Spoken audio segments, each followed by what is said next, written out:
Conference, I now want to introduce a very brave young woman who you saw in the film, whose father has been in prison for 65 years in Burma for political activity. Wainin Winton.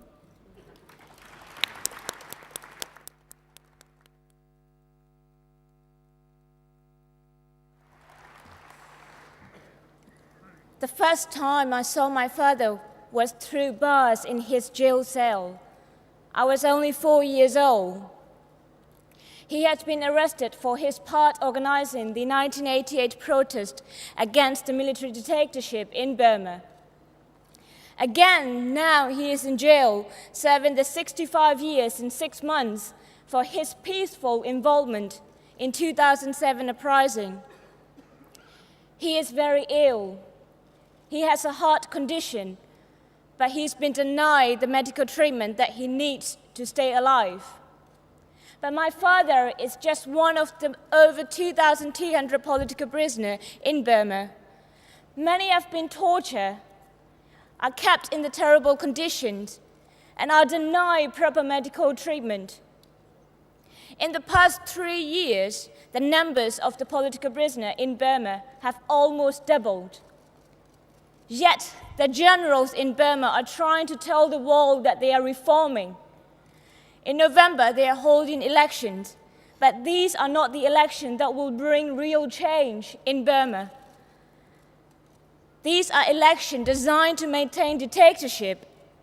The only changes will be the changes of clothes for some soldiers. We will end up with the same dictatorship with civilians' faces. Our suffering will continue. The facts on the ground tell the real story of what is happening in Burma. Our leader, Aung San Suu Kyi, still remains in detention. Her party, the National League for Democracy, has been burned. Anyone speaking against the dictatorship faces jails even for making a joke or writing a poem. The media censorship is increasing. In eastern Burma, the military attacks against the ethnic civilians have continued. In recent months, Burma Campaign UK has received reports of schools being mortar bombed, villages being burned, even children and babies being shot. In the past 15 years, more than 3,500 villages have been destroyed. These are not the acts of the regime about to bring democracy to my country. These are the acts of brutal killers who will never give up their power voluntarily. I would like to take this opportunity to say my thank you to Labour Party for its support while in government. The Labour government was first of the one government in the world to reject the election for the sham that they are. You took the lead in pushing for stronger, targeted economic sanctions from EU. You took the lead in pushing for global arms embargo. I would like to say my special thank you to Mr. Gordon Brown and Mr. David Miliband as Prime Minister and Foreign Secretary to take strong such personal interest in helping our struggle for freedom. We are very grateful.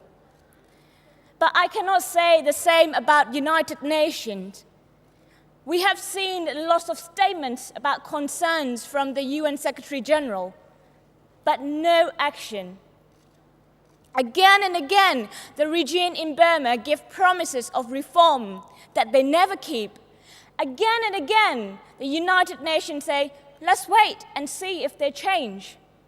While they wait and see, political prisoner dies in prison.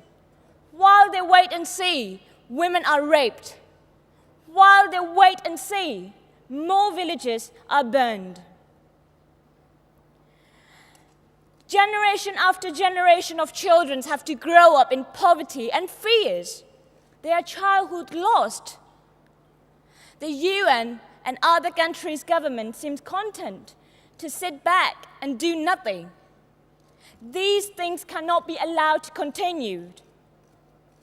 The generals in Burma, they are not immune to pressure. It is just that the right kind of pressure hasn't been applied yet.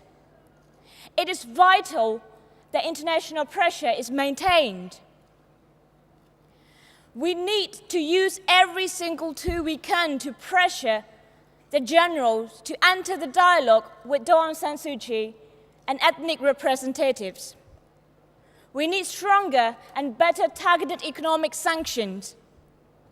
We need the world to unite behind the UN-led initiative to force the regime into negotiation. We need UN Commission of Inquiry into war crimes and crimes against humanity in Burma. After this election, the new constitution will legalize dictatorship in Burma. All repressive laws will remain in place, including the law that is used to keep my father in jail. There are times I almost lose hope. There are times I think I will never see my father again in my life. But I think of his bravery. After all, despite how he has been suffered, he has never given up. And I know he never will. And I know we can win our freedom. But we need your help. You were there for South Africa, but please be with us for Burma and help us win our freedom. Thank you.